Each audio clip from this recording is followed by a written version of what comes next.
We are live. Hi, guys. So excited to be here. I'm popping on live right now with my friend Rachel Morgan. She is a sales coach for entrepreneurs. And so she's going to be talking about her top 3 tips for being more authentic with sales and feeling comfortable about sales. So I'm actually going to get her on here. I can see that she joined. Oh, here we go. And guys, also just like a heads up for my life. I'm always going live from my biggest room in my house from my gym. So I'm in my basement gym, but we go with it. We keep it real around here. Hey, Martin. Oh, wait. Oh, off my head. Hold on. It's so much you split. I know. That's funny. How are you? I am good. It is winter here in Seattle. It's 35 degrees. It's cold. Yeah, that's what it's been in Ohio. So I get that. And hi, guys, as you hop on, comment below and let us know where you're from. And we'll just dive right in. I'd also love to know in the comments how you feel about sales. When I say the word sales, I always love to know people's reactions because most people are like, gross, ew. Yes. I'm like, oh, as a business owner, you got to learn to like it. So Right. right before I waste people's time, I would love for you to just dive in and share a little bit about who you are and what you do, and then your tips that you were going to share. Yeah, of course. And I see someone's tuning in from Alaska. Gratefully, Mama Tay. I love it. You're probably colder than I am. So 30 degrees would be a dream. And Michigan, yay, I love it. Yes. And so I'm Rachel. I'm a sales coach, and I help you close your leads. So for example, you spend all this time generating your leads, but sometimes we still lack actually closing them. So that's where I come in to help you and give you those skills. So as you know, I'm out of Seattle. I've worked in sales for nearly 12 years, and I absolutely love it. It lights me up. It's one of my favorite topics. And my mission truly is to change the way we think about it so that it doesn't feel icky and sleazy and gross, like you said, that it can actually be fun. Yeah, and I agree. And one of the things I'm always, telling the women that I help women start a business, but I also help women scale businesses. And I have, you have to fall in love with the process of sales. Otherwise, it's really hard to be an entrepreneur. Like a business is selling. So I would love for you, gratefully, Mama Tay, had a comment here, and she said she didn't want to feel or sound too salesy. I'm sure you hear that a lot. So what do you say when people are worried about sounding too salesy? Yeah, well, you're in luck. We're going to talk about exactly that today in my top tips. So let me dive right into it. So the first thing I would say is that we tend to sound salesy when we pitch too soon. So the best way to start the conversation is using a non-business topic. So that literally means to have a conversation that has nothing to do with business. So that could look like the weather. You could talk about local news. I wouldn't make it political, right? Because that can be very emotional charged, but you could talk about, maybe you saw that some weather event happened, you could bring that up, right? I see him back to weather. You could talk about your pets. I love my pet. If anyone sends me a message and talks to me about my dog, I'm all for that. And most people are. You could talk about family with Thanksgiving coming up in the holiday season. You could have a conversation around that. Maybe food. Being that I'm from Seattle, I'm a huge coffee lover. So I can have many conversations about that. Talk about hobbies, but really aim to find something that you have in common with someone, because it really helps to humanize you and to lead with that, right? To not feel like you have to jump right in to talk about your business right away. I agree. I start conversations with almost every new follower I get, not because I need to generate a lead. I need somebody to buy from me. I literally just like talking to people. And I feel like, Mhm. to a sale, awesome. If it doesn't, that's not really my intention. So I think going into it with the intention of, I'm here to make a friend or talk to somebody, meet somebody new, help somebody in any way that I can, even if it has, I often do referrals too. Like if somebody and I'm chatting and they're like, oh, I'm really struggling with this. Oh, you should go follow my friend here at this, account. She'll really help you. And I think that's such a good point. So what is your next tip for us? Yeah, well, and I think what you just said is really important, is not setting intentions with the conversation and just being really welcoming and here for your community and getting to know them. And a non-business conversation is a great way to do that, right? And just because someone follows you, you shouldn't be like, oh, they're gonna buy from me, right? But just focus on how you're getting to know them, right? Yeah. And welcoming them. I do the same thing. Everyone who follows me gets a little welcome message from me as well. So I love that you do that. But my next tip, I would say, is to lead with an open-ended question. So let's talk about that for a second. There's two types of questions you can ask. There's open-ended and close-ended. So an open-ended question will open up the conversation because it gets more of a response out of someone. A close-ended question closes the conversation because you typically get a yes or no response. So for instance, an open-ended question would sound like, who, what, where, when, why, or tell me more. Whereas a close-ended question would sound like, is there anything I can help you with? Are you interested in learning more? It's like a do you, can I, is there, right? Like think about when you go into a store and they're like, is there anything I can help you with? You're probably going to say no, right? So Yeah. I say lead with open-ended questions. And like, for instance, in the online space, if someone reaches out to you and they're like, hey, I want to know more, can you send me your link? You could be like, here, sure it is. Or you could pause and be like, well, what makes you interested? And start asking questions. This is a technique I also really like to use to avoid word vomiting as well, because we've all gotten those responses and we're like, oh my gosh, let me tell you everything I know. And you get this like huge paragraph and it's super overwhelming and then you hear nothing, right? Yeah. So opening questions and pausing to ask a few help you uncover what this person's actually looking for, right? And it avoids you from word vomiting. Yep, exactly. When somebody messages me for info on working with me, the first thing I ask them is question, like a simple open-ended question about their goals, especially if it's health and fitness. Hey girl, I want to join your group. Awesome. Would love to share Yep. more. Where do you want to be in the next 30 days? What do Mm-hmm. you want to be? Because otherwise, if I just am like, yeah, sure, let's get you signed up. They're not, I can tell you right now, guys, they're not going to sign up if you're just handing them your link and to go for it. I would say most of the time. Now, we don't want to make things harder than they need to be. This doesn't need to be like a drawn out process. It's actually a lot quicker than you think. But I think just leading with your heart and treating people like people is really going to come across because people can feel that energy. And if you're just treating them like a transaction, they're going to feel that too.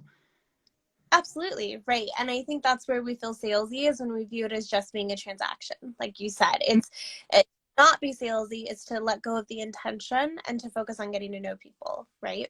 I agree, which also just another thing I thought of as you said that is I always try to go in the conversation with the mantra that I tell myself is what's meant for me will not pass me by. So it's not my job to convince somebody to purchase from me. I get that a lot from entrepreneurs. How can I get this person to sign up? And I'm like, you're already in the wrong mindset because your job is not to get them to sign up. Your job is to simply see if it's a good fit, and it might not be.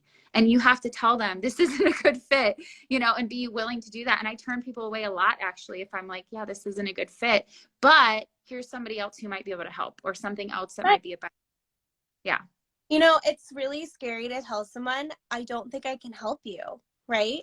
But Mm-hmm. it will come back in such a good way. And people really appreciate that you took the time to get to know them, to ask questions, and to be genuinely honest and say, I don't think I can help you, but let me find you someone that can.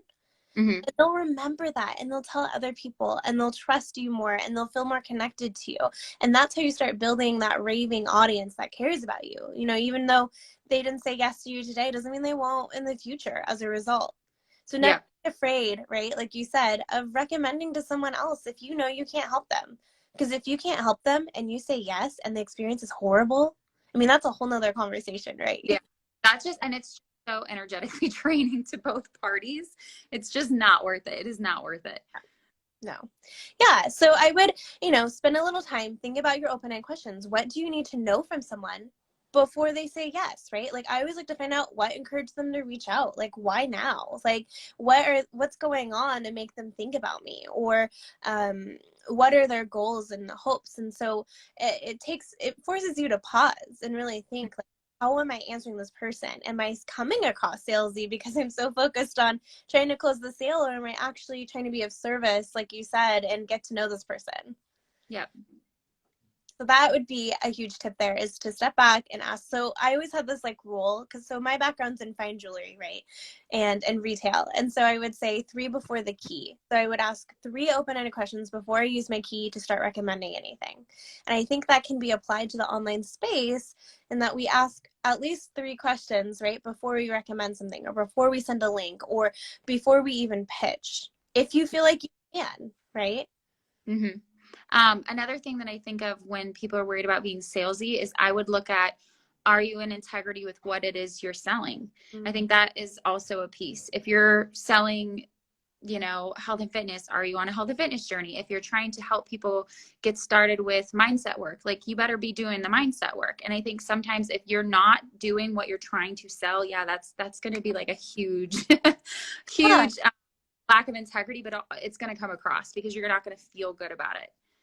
Right. You have to believe in what you're selling and you have to use the product or the service, right? You have to have that journey. And I think people buy into that as well because they see you doing it and they want to support you and they want to help you. And I think it's more genuine in the way you talk about it as well, right? Not to say Mhm. that you can't sell something that we've maybe never used, but maybe you talk about, I've never used this and I'm trying it out and I'm really excited about it. And now I want to share this with you as well. And we can go on this journey together, right? Yes, yes, that's key. Okay, so that was tip number 2, right? Your third one. Yeah. So my third tip was to make sure that you personalize everything that you do. So one of my old school strategies I love to do is literally take notes. I love to handwrite notes. I'm probably one of the only people because we have, Dubsado and all these other amazing programs, but to literally like physically take note of what people tell you, like what are they interested in? What are names of people in their life, right?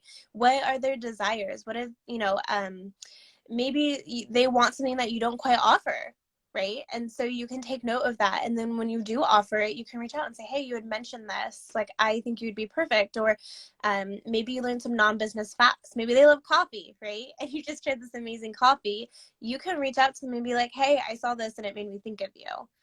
Notes are such a great way to really build relationships. I mean, think about like your friendships and your loved relationships, right? Your romantic ones. You're trying to get to know them, all the details about them, and you're remembering those specific things. And when you do reach out, you're reaching out in a very friendly, personalized way. Like, I thought of you with this. Yeah, yeah, I think that's huge. And definitely good for me to take notes because I do that because I have a really I'm not very detail oriented.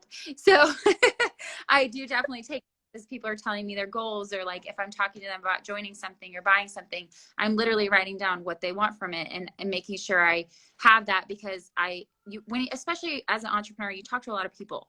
Like there's a lot of conversation going. We're not expecting you to remember everything about every person in your head. So don't be afraid to have some sort of system that feels really good to you where you are keeping track of these things. I don't think there's anything wrong with that. You know what I mean? No, you literally cannot remember everything about everyone. It really, like, there's no shame in taking notes. I mean, and then you review them before you have another conversation again, right? And you Mhm. look so on point and so professional. I mean, even if you're launching, like, let's say a new course, right? You can say, I launched this new course. It made me think of you for these reasons because of what you told me. You're going to fill that program better than if you randomly copy and paste messages to everyone that you know, right? Yeah. If you're personalizing it to what they It's not it's not going to work. When I started my business in 2016, so it's been a while, that worked. Like you could do, I never really did, but it did work. Like I know a lot of people were able to build successful, but it's 2022 almost. And I'm telling you, it's not going to work. You have to be good at actually having conversations, using attraction marketing. You have to have a strong brand message. Like those things are more important because you can send 100 invites and to whatever for people to join your course or buy from you. And it's just it's not gonna work.